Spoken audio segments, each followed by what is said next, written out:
جمعۃ الوداع اس کا مطلب یہ ہوتا ہے کہ اہل ایمان، اہل ذوق یہ رمضان کے آخری جمعہ کو رمضان المبارک کی جدائی کے حوالے سے اظہار غم کرتے ہیں، اور ان کو جو غم اور دکھ ہوا ہوتا ہے کہ رمضان کے اندر وہ عبادت نہ کر سکے جو کرنا چاہیے تھی، نہ جانے ہم اپنی مغفرت کروا سکے نہیں کروا سکے، اس لیے وہ جمع ہو کر کچھ اشعار پڑھتے ہیں، دعائیں کرتے ہیں، التجائیں اللہ پاک کی بارگاہ میں کرتے ہیں۔ تو ایسا کرنا جب نیت حسن کے ساتھ ہے، اچھی نیت کے ساتھ ہے، تو اس میں کوئی حرج نہیں ہوتا۔ بعض لوگوں کو اس حوالے سے یہ غلط فہمی ہے کہ گویا کہ دو طرح کی غلط فہمی ہوتی ہے۔ ایک یہ کہ وہ یہ سمجھتے ہیں کہ یہ کوئی نئی چیز ہے اور گویا کہ اس صدی میں یہ ایجاد ہوئی ہے، اس سے پہلے اس کا کوئی وجود نہیں تھا۔ دوسرا وہ یہ سمجھتے ہیں کہ اس کو اہل سنت یہ لازم سمجھتے ہیں، حالانکہ یہ دونوں غلط فہمیاں ہیں۔ اول تو قدیم سے ہمارے اسلاف بزرگان دین وہ جمعۃ الوداع یا الوداع ماہ رمضان کے حوالے سے اپنی کتابوں کے اندر بھی تذکرہ کرتے رہے ہیں، اور بزرگوں کے حالات بھی اپنی کتابوں میں ذکر کرتے رہے ہیں۔ مشہور و معروف بزرگ ہیں امام ابو الفرج عبد الرحمن ابن الجوزی رحمۃ اللہ تعالی علیہ، جن کا سن وفات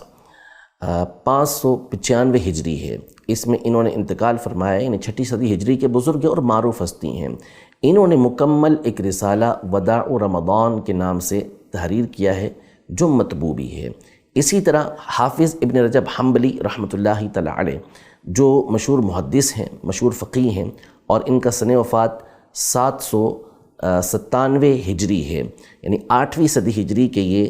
بزرگ ہیں۔ انہوں نے اپنی کتاب لطائف المعارف کے اندر پورا ایک چیپٹر وداع رمضان کے حوالے سے تحریر کیا ہے، اور اس میں اسلاف کے واقعات ذکر کیے ہیں کہ کس طرح وہ رمضان کے جانے کا غم کرتے تھے اور رمضان کے آنے کا انتظار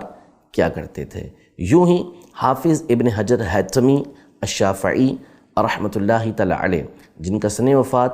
974 ہجری ہے، انہوں نے اپنا ایک خطبے کا مجموعہ ترتیب دیا جس کا نام ہے النخب الجلیلہ فی الخطب الجزیلہ۔ اس میں آپ نے ایک خطبہ جو ہے وہ خاص اس موضوع پر وداع رمضان کے حوالے سے لکھا ہے۔ یوں ہی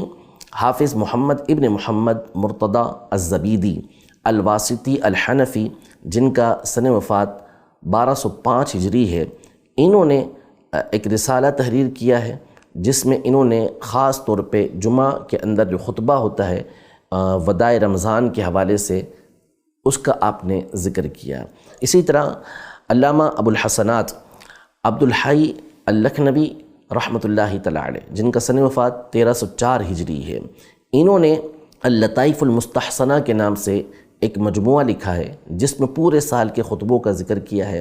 اور اس میں ایک خطبہ آپ نے خطبۃ وداع رمضان کے حوالے سے تحریر کیا ہے کہ جو جمعے کے دن پڑھا جاتا ہے۔ تو یوں اسلاف کا ایک سلسلہ چلتا ہوا آ رہا ہے کہ جو ابتدا سے ہی رمضان کے وداع کرنے کے حوالے سے اور اس پر غم اور غم کی کیفیت کے اظہار کا تذکرہ کرتے آئے ہیں کہ ہم پورے مہینے عبادت اللہ پاک کی نہیں کر سکے، جیسا کرنا چاہیے تھا ویسا رمضان کا حق ادا نہیں کر سکے۔ یوں ہی امام اہل سنت رحمۃ اللہ تعالی علیہ نے، صدر الافاضل مولانا نعیم الدین مراد آبادی رحمۃ اللہ تعالی علیہ نے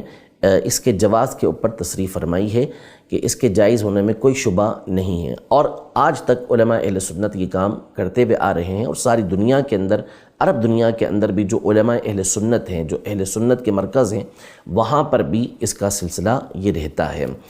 تو اول تو یہ ہے کہ یہ کوئی نئی چیز نہیں، قدیم سے چلتی ہوئی آ رہی ہے، اور اگر بالفرض نئی چیز ہوتی بھی تو اگر وہ شریعت مطہرہ کے احکام سے ٹکراتی نہیں، اس کے اصول سے ٹکراتی نہیں، تو یہ بات بخوبی واضح ہے کہ اس کے کرنے میں کوئی حرج نہیں تھا۔ باقی رہا یہ کہ اس کو کوئی لازم سمجھتا ہے تو ایسا ہرگز نہیں ہے،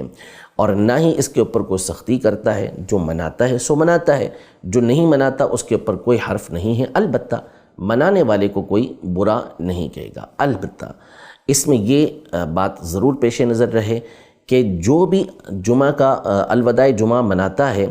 وہ شریعت مطہرہ کے دائرے کے اندر منائے گا، وہ کوئی ایسا کام نہیں کرے گا کہ جس کی وجہ سے شریعت مطہرہ کی خلاف ورزی ہوتی ہو۔ اور اسی میں سے ایک یہ ہے کہ جو نہیں مناتا اس کو برا بھلا نہیں کہا جائے گا۔